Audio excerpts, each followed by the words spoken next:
რეფორმები და საერთაშორისო საგანმანათლებლო კვლევის შედეგები, აქტუალური კითხვები და კომპეტენტური პასუხები, კონკრეტული რჩევები და რეკომენდაციები. დრო გამოცდებიდან გამოცდებამდე ჩვენთან გადის. გადაცემა გამოცდებიდან გამოცდებამდე. თეიკო ანჯაფარიძესთან ერთად. მოგესალმებით, ეს არის გადაცემა გამოცდებიდან გამოცდებამდე. სტუდიაში თქვენთვის თეიკო ანჯაფარიძე მუშაობს. იპოვე შენი მომავალი. მოусმინე გადაცემას გამოცდებიდან გამოცდებამდე თეიკო ანჯაფარიძესთან ერთად. დღეს ჩვენ საუბარი გვექნება მასწავლებლების შეფასების სისტემაზე. ჩვენი სტუმარი ნინო რევიშვილია, შეფასებისა და გამოცდების ეროვნული ცენტრის წარმომადგენელი. თუმცა სანამ გადავალ გადაცემის მთავარ თემაზე, მინდა კიდევ ერთხელ შევახსენოთ ჩვენ მსმენელებს, რომ რეგისტრაცია ერთიანი ეროვნული საერთო სამაგისტრო და სტუდენტთა საგრანტო გამოცდისათვის დღეს ზუსტად 18 საათზე დასრულდება. 16 მარტის მონაცემებით ერთიანი ეროვნული გამოცდებისათვის რეგისტრაცია გაიარა 35,000-ზე მეტმა აბიტურიენტმა. კიდევ ერთხელ შეგახსენებთ, რომ რეგისტრაციის პირველ ეტაპზე, რომლის ხანგრძლივობა 1 თვეა, აბიტურიენტმა აუცილებლად უნდა აირჩიოს ჩასაბარებელი გამოცდების ჩამონათვალი, მიუთითოს ქალაქი და ენა, რომელსაც სურს გამოცდის ჩაბარება. ეს ინფორმაცია ვადის ამოწურვის შემდეგ ვეღარ შეიცვლება. და რადგანაც შევეხეთ აბიტურიენტების თემას, კიდევ ერთი საინტერესო და საჭირო ინფორმაცია მათთვის. ერთ-ერთ ბოლო გადაცემაში ჩვენ გქონდა საუბარი სან-დიეგოს უნივერსიტეტზე, საკმაოდ დიდი ინტერესი გამოიწვია ამ გადაცემამ. დღეს კიდევ დამატებით ინფორმაციას მოგაწვდით. სან-დიეგოს სახელმწიფო უნივერსიტეტი 1000 წლეულის გამოწვევის ფონდი საქართველოს უმაღლესი განათლების კომპონენტის ფარგლებში სტუდენტებს თავაზობს მაღალი ხარისხის საერთაშორისო აკრედიტაციის მქონე საბაკალავრო პროგრამებს საინჟინრო და ტექნოლოგიურ დარგებში. კურსდამთავრებულები მიიღებენ ამერიკულ დიპლომს. პროგრამები განხორციელდება საქართველოს 3 სახელმწიფო უნივერსიტეტთან თანამშრომლობით. ეს უნივერსიტეტებია თბილისის სახელობის სახელმწიფო თბილისის სახელმწიფო უნივერსიტეტი, ილიას სახელმწიფო უნივერსიტეტი, საქართველოს ტექნიკური უნივერსიტეტი, მაგრამ კიდევ ერთი დამატებითი ინფორმაცია, რაც აქამდე უცნობი იყო ჩვენი მსმენელებისათვის, მდგომარეობს იმაში, რომ სტუდენტებიდან 150-ზე მეტი სრულად ან ნაწილობრივ დაფინანსდება სტიპენდიის მოსაპოვებლად, მათ აუცილებლად უნდა შეავსონ ფორმა და უფრო მეტად დეტალური ინფორმაციის მისაღებად კი უნდა დაუკავშირდნენ და უნდა დარეგონ ტელეფონის ნომერზე 229-08-20. დაუბრუნდეთ დღევანდელი ჩვენი გადაცემის თემას. როგორც უკვე აღვნიშნეთ, ჩვენ დღეს საუბრობთ პედაგოგებზე. ჩვენ სტუმარს კიდევ ერთხელ წარმოვადგენ ნინო რევიშვილი, შეფასებისა და გამოცდების ეროვნული ცენტრის წარმომადგენელი. ქალბატონო ნინო, დავიწყოთ პედაგოგების რეგისტრაციის თემით, ვის შეუძლია რეგისტრაციის გავლა და როდემდე გრძელდება ის, რომ მივაწოდოთ მოკლე ინფორმაცია ჩვენს მსმენელებს. მოგახსენებთ, 2015 წელს მასწავლებლის საქმიანობის დაწყების, პროფესიული განვითარებისა და კარიერული წინსვლის სქემის ფარგლებში გათვალისწინებულია, რომ რეგისტრაციას გაევლიან მხოლოდ მოქმედი მასწავლებლები. მოქმედი პედაგოგებისათვის რეგისტრაცია იქნება უფასო, რეგისტრაციის პროცესი უკვე დაწყებულია და 25 მარტს 18 საათზე სრულდება ეს პროცესი. ქალბატონო ნინო, ასევე ცნობილია, რომ შეფასებისა და გამოცდების ეროვნული ცენტრი იწყებს საკლასო დაკვირვების ნაწილის მომზადების მომნევნო ეტაპს. რას გულისხმობდა პირველი ეტაპი? მოდით დავიწყოთ ჩვენი საუბარი აი ამ თემით.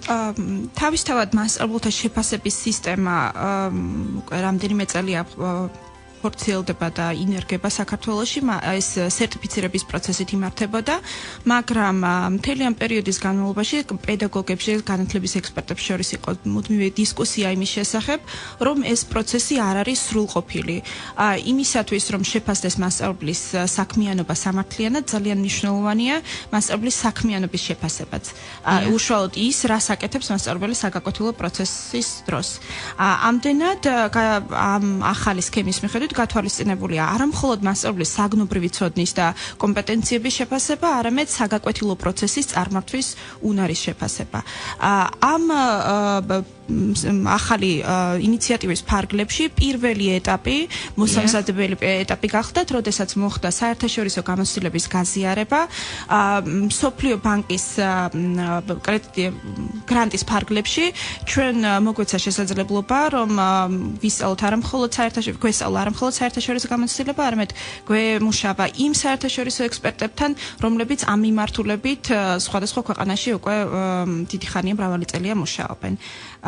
რამდენადაც უკვე გვაქვს მეტნაკლებად ინფორმაცია რა ხდება სხვა ქვეყნებში, ასევე ძალიან მნიშვნელოვანია ადგილობრივი კონტექსტის გათვალისწინებაც, იმიტომ რომ განსაკუთრებით მტკივნეული არის, როდესაც რაღაც ახალი რაღაც სიახლე შემოდის სისტემაში მასწავლებლებისთვის, თუ ეს არ არის ადგილობრივ რეალობას და კონტექსტს მორგებული. ამიტომ ჩვენ რამდენიმე კვლევა ჩავატარეთ ამ მიმართულებით, მათ შორის ერთ-ერთი იყო სწავლებისა და სწავლის საერთაშორისო კვლევა, სადაც ჩვენ მასწავლებლების დამოკიდებულებები და შეფასებები ვიკვლიეთ პროფესიასთან დაკავშირებით და სწორედ ამ მონაცემებზე დაფუძნებით შევიმუშავეთ კონცეფცია, რაც გაკვეთილზე დაკვირვების სისტემას გულისხმობს. ანუ რა იგულისხმება, ეხლა ჩვენ ვართ თქვენ როგორც აღნიშნეთ, უკვე იწყება შემდეგი ეტაპი, ანუ მეორე ეტაპი, რა იგულისხმება აი მომდევნო ეტაპში და თქვენ აღნიშნეთ, რომ მოხდა არა მხოლოდ საერთაშორისო გამოცდილების გაზიარება, არამედ აი ამ არსებული რეალობის გათვალისწინება, რომელიც დღეს არის საქართველოში, საქართველოს საჯარო სკოლებში, აი ამ გადასახედიდან რა იგულისხმება მეორე ეტაპში და მეორე ეტაპზე რისი გაკეთება იგეგმება და როდიდან დაიწყება ამის განხორციელება. როგორც მე მანამდეც აღნიშნე, მასწავლებლები ყველა ტიპის კვლევაში რაც ჩატარებულა, აღნიშნავენ, რომ ძალიან მნიშვნელოვანია მათი პრაქტიკის შეფასება. და როდესაც საუბარია პრაქტიკის შეფასებაზე, სხვადასხვა მეთოდოლოგია შეიძლება იყოს გამოყენებული. ბოლო საერთაშორისო კვლევის სწავლებისა და სწავლის საერთაშორისო კვლევის ფარგლებში აღმოჩნდა, რომ დაახლოებით 97% მასწავლებლების აღნიშნავს, რომ მათთვის გაკვეთილზე დაკვირვების პროცესი არ არის უცხო, ისინი ამას მეტნაკლები პერიოდულობით ახორციელებენ, როგორც სკოლის დირექციის ჩართვით, ასევე გარეპირების ჩართვით. შესაბამისად, ჩვენი ამ ახალი პროგრამის ფარგლებში ვართ ფოკუსირებული მასწავლებლის გაკვეთილზე დაკვირვებაზე. შემდეგ ეტაპზე ჩვენ უკვე ამ ეტაპზე უფრო სწორად ჩვენ გვაქვს შემუშავებული შეფასების რუბრიკა, რომლის მიხედვითაც უნდა მოხდეს მასწავლებლის მიერ ჩატარებული გაკვეთილის შეფასება. ეს შეფასების რუბრიკა გახლავთ ჩვეულებრივი შეფასების ჩარჩო, რომელიც აბსოლუტურად ეფუძნება მასწავლებლის პროფესიულ სტანდარტს და არ მოითხოვს მასწავლებლისაგან განსაკუთრებულ ახალ ძალისხმევას. ეს ფორმა, გაკვეთილზე დაკვირვება უნდა იყოს მასწავლებლისთვის სრულიად ბუნებრივი, რამდენადაც ეს ის პროცესია, რასაც მასწავლებელი ყოველდღიურად ახორციელებს საგაკვეთილო გარემოში. აი გულისხმება ამ ფორმაში. რუბრიკა, როგორც უკვე ვახსენებ, ეფუძნება სტანდარტს. აქ ძირითადად არის ორი მიმართულება არის საგაკვეთილო პროცესის მართვა და ასევე სწავლების სხვადასხვა სტრატეგიები. მნიშვნელოვანია, რომ მიუხედავად იმისა, რომ პროფესიული უნარების ჯგუფი, რომელიც მუშაობს, წლების განმავლობაში მუშაობს მასწავლებელთა შეფასების საკითხებზე, ამ ჯგუფმა შეიმუშავა შეფასების რუბრიკა, მაგრამ ჩვენთვის უმნიშვნელოვანესი არის ამ პროცესში, რუბრიკის შემუშავების პროცესში მასწავლებელთა ჩართვა და ახლა სწორედ ამ ეტაპზე ვართ, მიმდინარეობს რუბრიკის პილოტირება, ანუ გამოცდა, უფრო მარტივად რომ ვთქვათ, იმის შეფასება, რამდენად სწორად ზომავს და აფასებს რუბრიკა მასწავლებლების პროფესიულ დონეს. შესაბამისად, ჩვენ უკვე გვქონდა რამდენიმე შეხვედრა, ჩავატარეთ კახეთის რეგიონში, შევხვდით პედაგოგებს და საბედნიეროა, რომ მათ ძალიან ისე პროგრესულად მიიღეს ეს ცვლილება და მაქსიმალურ მზადყოფნას გამოთქვამენ იმისათვის, რომ ჩაერთონ ჩვენთან ერთად რუბრიკის შემუშავების პროცესში, იმიტომ რომ ძალიან მნიშვნელოვანია ეს რუბრიკა იყოს შემუშავებული არა მასწავლებლებისთვის მხოლოდ, არამედ მათი თანამონაწილეობით და მათი ძალიან აქტიური ჩართულობით. ძალიან დიდი მადლობა ნინო, გადაცემაში ახლა რეკლამის დროა, რეკლამის შემდეგ ჩვენ ისევ დავბრუნდებით პირდაპირ ეთერში. შეგახსენებთ, რომ დღეს ჩვენი სტუმარი არის შეფასებისა და გამოცდების ეროვნული ცენტრის წარმომადგენელი ნინო რევიშვილი. იპოვე შენი მომავალი. მოусმინე გადაცემას გამოცდებიდან გამოცდებამდე თეიკო ანჯაფარიძესთან ერთად. ბრუნდებით პირდაპირ ეთერში, კიდევ ერთხელ ვისარგებლებ შემთხვევით და შევახსენებ აბიტურიენტებს, რომ რეგისტრაცია დღეს 17 მარტს ზუსტად 18 საათზე დასრულდება. კიდევ ერთხელ შევახსენებ ასევე ინფორმაციას, ვისაც სურს, იმ აბიტურიენტებს, ვისაც სურთ, რომ სწავლა განაგრძონ სან-დიეგოს უნივერსიტეტის პროგრამებზე, მათ უნდა შეავსონ ფინანსური დახმარების ფორმა დეტალური ინფორმაციის მისაღებად, მათ უნდა დარეკონ ტელეფონის ნომერზე 2290820 წელს ჩარიცხული სტუდენტებიდან 150-ზე მეტი სრულად ან ნაწილობრივ დაფინანსდება. ვუბრუნდები ჩვენი დღევანდელი გადაცემის თემას. ჩვენი სტუმარი არის შეფასებისა და გამოცდების ეროვნული ცენტრის წარმომადგენელი ნინო რევიშვილი. ჩვენ საუბრობთ საკლასო დაკვირვებაზე. ქალბატონო ნინო, თქვენ აღნიშნეთ, რომ მომზა პირველი ეტაპი ეს იყო საერთაშორისო პრაქტიკის გაზიარება, ასევე რეალობის გათვალისწინება და ადგილობრივი კონტექსტის გათვალისწინებასაც გულისხმობდა, რა თქმა უნდა, პირველი ეტაპი. მეორე ეტაპში იგულისხმება პედაგოგების ჩართვა, ხო? რამდენადაც პირველ ნაწილში, ჩვენი გადაცემის პირველ ნაწილში გქონდა საუბარი ამ თემაზე. ანუ როგორ უნდა ჩაერთონ პედაგოგები აი ამ პროცესში? გარდა იმისა, რომ მასწავლებლებთან, პედაგოგებთან ჩვენ გვექნება მუდმივი დისკუსია რუბრიკის შესახებ, ჩვენ ვაძლევთ მასწავლებლებს იმის შესაძლებლობას, რომ რეალურად საკუთარი პრაქტიკის შეფასებით გამოსცადონ, რამდენად ქმედითი არის ის შეფასების რუბრიკა, რომელიც შემუშავებულია შეფასებისა და გამოცდების ცენტრის მიერ. უფრო რომ დავაკონკრეტოთ, ჩვენ ვეძებთ მოხალისე მასწავლებლებს, რომლებიც ჩაატარებენ ჩვეულებრივ ქმედით გაკვეთილს, ეს არ უნდა იყოს რაღაც სადემონსტრაციო გამორჩეული გაკვეთილი, უნდა იყოს ჩვეულებრივი ახსნითი გაკვეთილი, რომელსაც ჩვენი ცენტრის წარმომადგენელი ჩაიწერს კამერაზე, იმისათვის, რომ შემდეგ მოხდეს ამ გაკვეთილის ნახვა სპეციალისტების მიერ და შეფასება. ამ პროცესს არ დაესწრება გარეშე პირი, ეს იქნება უბრალოდ დამონტაჟებული კამერა გაკვეთილზე. ეხლა ცხადია, გაჩნდება ძალიან სამართლიანი შეკითხვა, რა ინტერესი უნდა ჰქონდეთ მასწავლებლებს, რომ ასეთი ტიპის დახმარება გაუწიონ ცენტრს. სავარაუდოდ უნდა იყოს ძალიან მაღალი დაინტერესება, რამდენადაც ის მასწავლებლები, რომელთაც ძალიან მალე იმ მასწავლებლებმა, რომლებმაც ძალიან მალე უნდა გაიარონ საგაკვეთილო პროცესის შეფასების პროცედურა, მათთვის ეს იქნება, ასე ვთქვათ, გენერალური რეპეტიცია, შეფასება საკუთარი შესაძლებლობების იმ რუბრიკის და იმ შეფასების ინსტრუმენტის მიხედვით, რითაც ისინი შეფასდებიან გარეთ ამკვირვებლის მიერ. გარდა ამისა, ძალიან მნიშვნელოვანია, რომ ეს არ იქნება მხოლოდ გაკვეთილის ჩაწერა და შეფასება. ისინი მიიღებენ ძალიან დეტალურ უკავშირს, თუ როგორ უნდა გაუმჯობესდეს მასწავლებლის სწავლება და როგორ უნდა გაუმჯობესონ მათ საკუთარი საქმიანობა ამ მიმართულებით.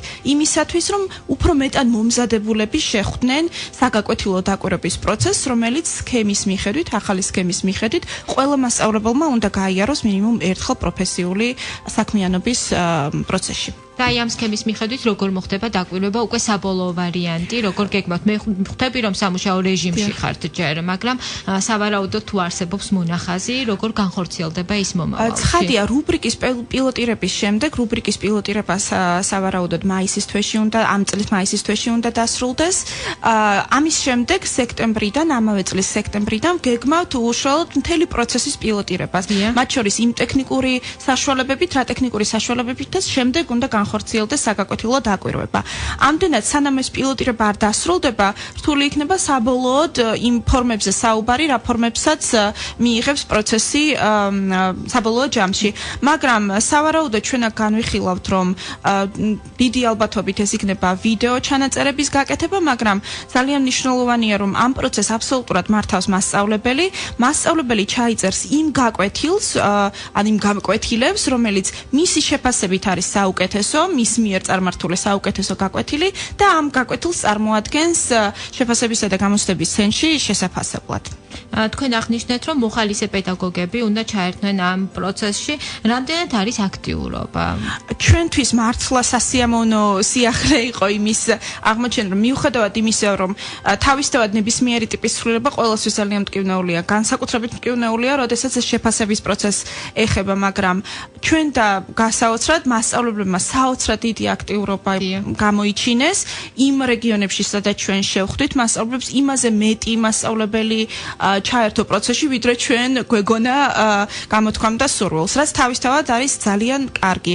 ეს გვაჩვენებს იმას, რომ მასწავლებლები არ უშინდებიან იმის ჩვენებას, რომ ისინი მართლა ეფექტური და კარგი პედაგოგები არიან და ზოგადად ორიენტირებულები არიან პროფესიული განვითარებისა და წინსვლისათვის. თქვენ ახსენეთ გადაცემის პირველ ნაწილში კვლევები, რომელსაც ახორციელებს შეფასებისა და გამოცდების ეროვნული ცენტრი. აღნიშნეთ ისიც, რომ 97% 10%, ხო? აი ეს რიცხვი იყო მოყვანილი. მართლაც იქნებ უფრო ვცლად ვისაუბროთ, როგორ ხდებოდა აქამდე პედაგოგთა საქმიანობის შეფასება და რა შეიცვლება აი ამ სქემის დამკვიდრების შემდეგ. პედაგოგთა საქმიანობის შეფასება, თუ ვისაუბრებთ ფორმალიზებულ სისტემაზე, რეალურად აქამდე ხორციელდებოდა მხოლოდ სერტიფიცირებით. სერტიფიცირება მოგეხსენებათ გულისხმობდა ორი გამოცდის ჩაბარება, საგნობრივი და პროფესიული უნარების. ახალი სქემის მიხედვით პროფესიული უნარების გამოცდის ჩაბარება მასწავლებელს აღარ უწევს, მან უნდა ჩაბაროს მხოლოდ საგნობრივი გამოცდა, მაგრამ გარდა ამისა მან უნდა აჩვენოს კომპეტენცია, რომ მას შეუძლია ძალიან კარგი გაკვეთილის ჩატარება, რისი შეფასებისთვისაც შემუშავდა საგაკვეთილო დაკვირვების ახალი სისტემა და გარდა ამისა მან უნდა გაიაროს გარკვეული პროფესიული ტრენინგები საკუთარი პროფესიული ზრდისათვის. ხოლო რაც შეეხება შეფასებას და იმ კვლევებს, რაზეც ჩვენ მანამდე ვისაუბრეთ, აქ ისევ საუბარია, რა თქმა უნდა, არაფორმალურ გარემოზე.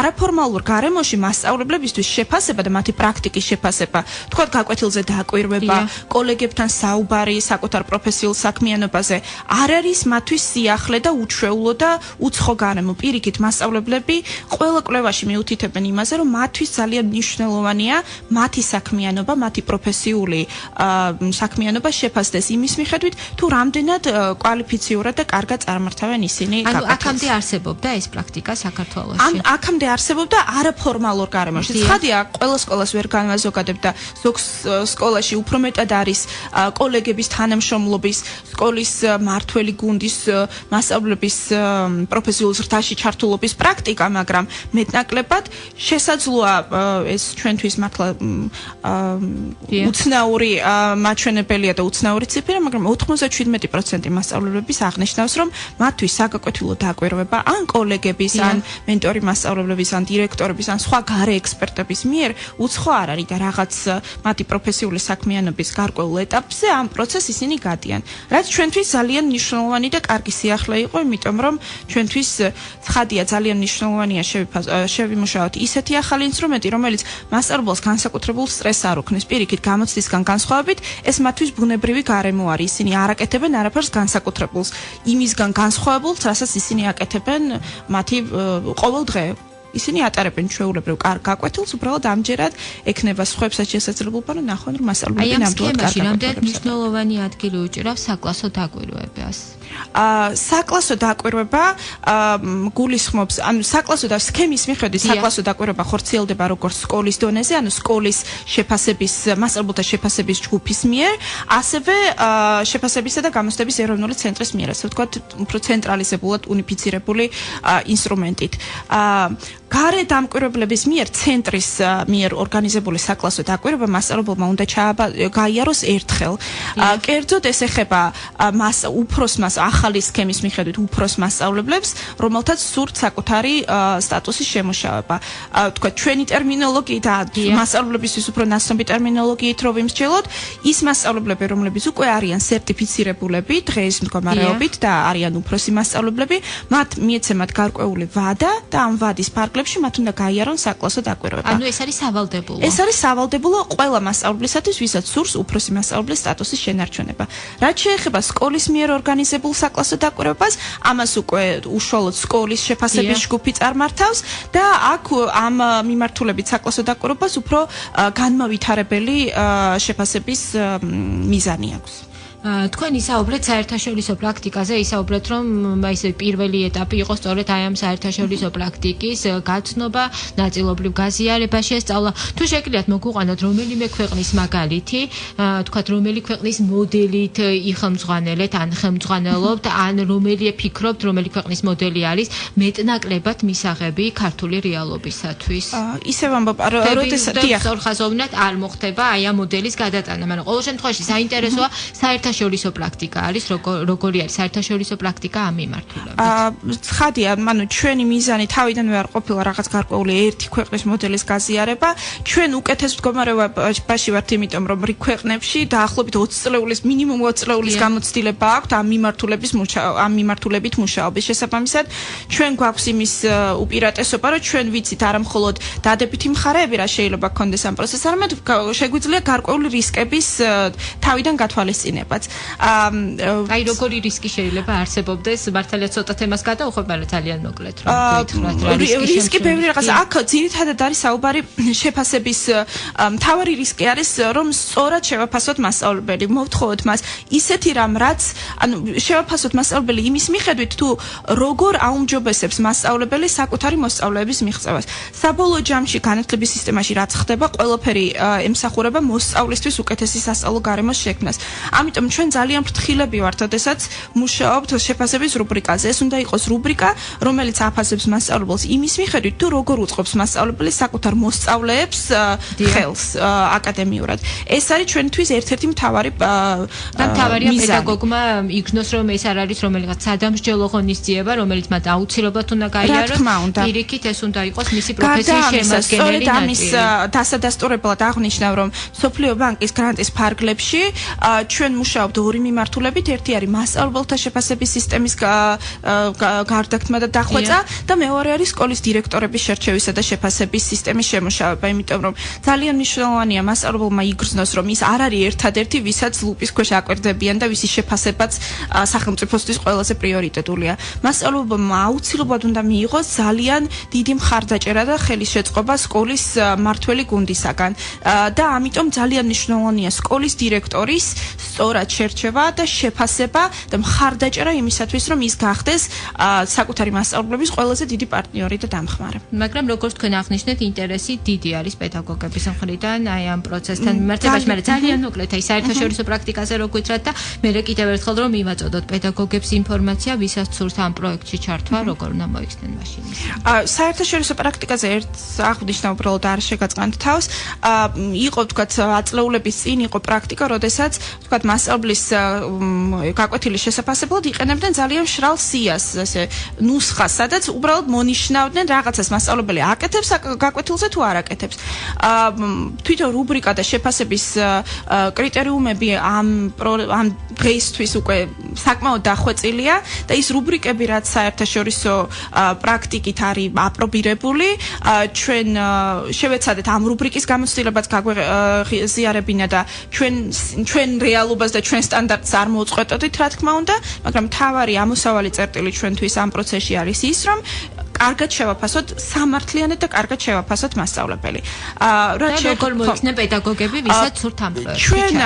ჩვენი ანუ შეფასების და გამოცდების ეროვნული ცენტრი გეგმავს უახლოეს მომავალში ჩავიდეს ფაქტობრივად ყველა რეგიონში, ყველა ქალაქში, თითქმის ყველა ქალაქში საქართველოში და შეხვდეს პედაგოგებს. ჩვენ უბრალოდ იმედი გვაქვს, რომ ისინი ჩაერთვებიან ამ პროცესში, მოგცემენ შესაძლებლობას მოხალისე მასწავლებლები, რომ დავაკვირდეთ მათ მიერ ჩატარებულ ჩვეულებრივ გაკვეთილს. ისევ ამბობ, ეს არ არის აღნიშნული ახლა რაც მიმდინარეობს ის პროცესი არ მიზნად არის სახავს მასწავლებლების რამე სახით შეფასებას.